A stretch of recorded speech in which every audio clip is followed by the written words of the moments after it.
সাগর পথে মালয়েশিয়া পাচারের উদ্দেশ্যে নারী ও শিশুসহ বিপুল সংখ্যক ব্যক্তি টেকনাফের বাহারছড়া সমুদ্র এলাকায় অবস্থান করছে। প্রাপ্ত তথ্যের ভিত্তিতে গত ১৯ ফেব্রুয়ারি ২০২৬ তারিখ বৃহস্পতিবার রাত ১০টায় কোস্টগার্ড আউটপোস্ট বাহারছড়া, শাহপুরী ও স্টেশন টেকনাফ কর্তৃক উক্ত এলাকায় একটি বিশেষ অভিযান পরিচালনা করা হয়।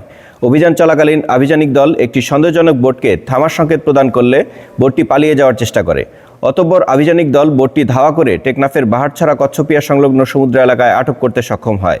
পরবর্তীতে আটককৃত বোটে তল্লাশি চালিয়ে মালয়েশিয়া পাচারকারী নারী ও শিশুসহ ৫৫ জন ভুক্তভোগীকে উদ্ধার করে ও ৫ জন মানব পাচারকারীকে আটক করে।